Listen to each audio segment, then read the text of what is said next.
Long ago, before time was counted and the stars had names, a group of wizards settled down into an unknown land. They decided to call it Ardotreias. On their explorations, they discovered many new beasts and creatures. Some were like small kittens that wouldn't hurt a fly. Others were giant bloodthirsty leviathans, being capable of swallowing a man whole. They also discovered that there were a lot more types of magic than they previously thought.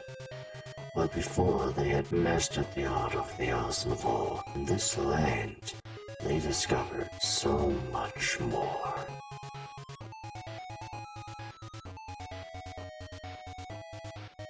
After settling down in this new world, building houses and planting crop fields, a new problem came up. Who would lead this kingdom, bring it to glory, and claim this entire land its own? So it was decided to hold an election for king, and candidates were chosen. There were many, but 7 people stood out amongst all of them. There was Astralo, a man who liked to look in the stars, studying the properties in an attempt to harness their energy as a form of magic. Then there was Arcarus, the brother of Astralo. He too was interested in the stars, but rather than just watching them, he wanted to take them. Gathering strange ores and remnants of meteor showers from millions of years ago to create powerful weaponry to the dislike of his brother. Sanguis, another candidate, was probably the most hated amongst all of them.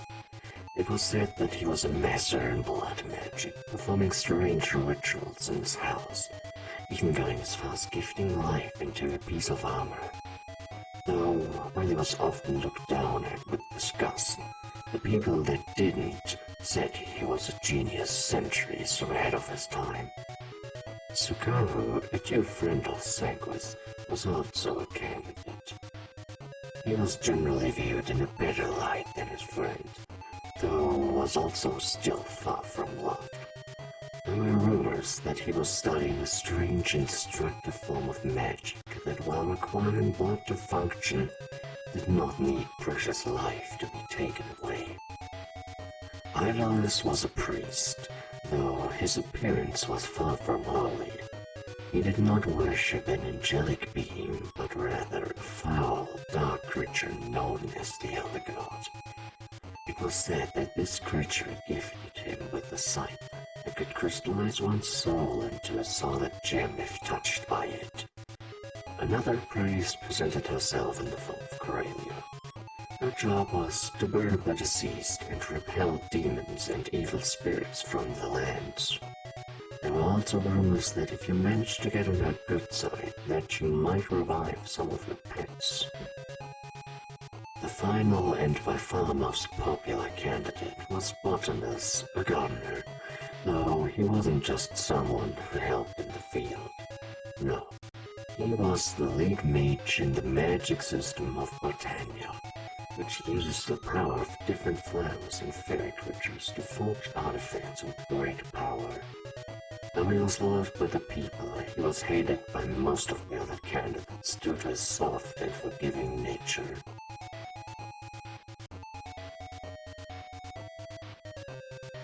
The election was done and the winner was declared.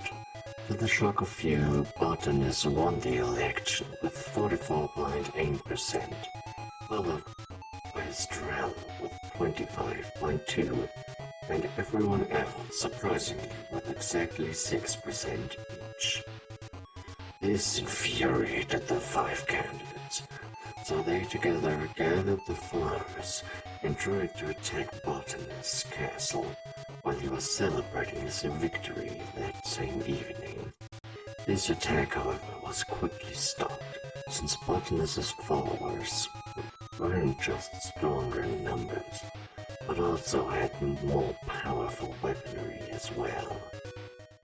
And so, Sukaru, Arcarus, Idolus, Corelia, and Sanguis were banished to the south of of the continent, rivers serving as a natural barrier for them. Angered by the punishment, a new kingdom was formed, with more determination to overthrow Botanus than ever before. They started preparing for warfare, slaying and taming beasts, crafting weapons, and forging armor. This, of course, didn't stay unnoticed, as Botanus had also sent spies in the exile to report the behavior of their now enemies. Seeing the preparations of war, Botanus, together with the only non-exiled candidate Estrello, started preparing for war as well, hoping that this decision wouldn't end in an outcome no one would like.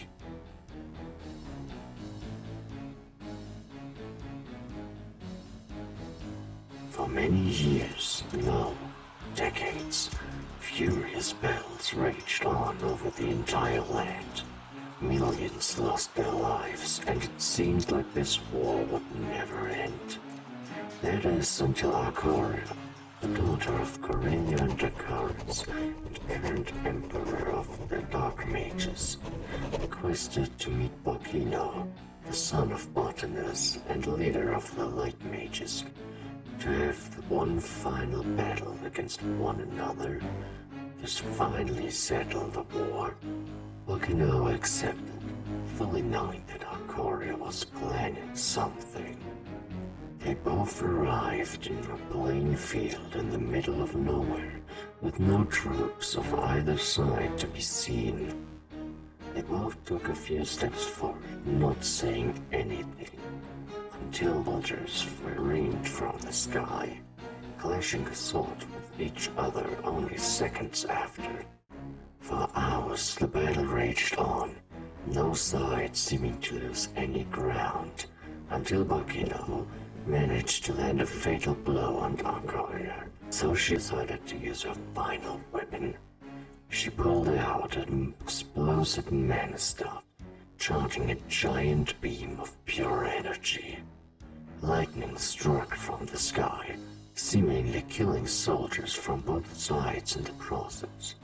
And as the sky turned dark and the last bit of Arcoria's life force left her body, it exploded, vaporizing everything and everyone in the area. The shockwave of the explosion killing most living beings on the continent. 8,000 years later, gone are the people of Ardotreias. New people settled down on the continent, unknowing of its past and uninterested in studying the arcane. Then, one fateful day, a loud thunder could be heard through the entire land. There, standing, confused, and with nothing left than some pieces of cloth on their bodies, were the soldiers. The lightning seemingly having warped them through time, bringing them to the present day. Though, not every soldier was as fortunate to be brought back. 4 people were warped not back to their land but to new worlds, each world having new laws of physics and time.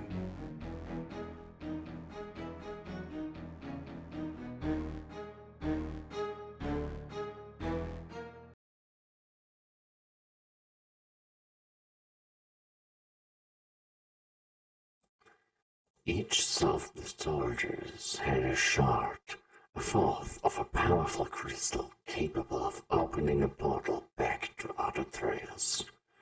You were one of these soldiers once, also possessing a shard yourself. But when you were revived by the Witchbane, they took that very same crystal, and with the king now having combined your shard with his own, he has power beyond imagination.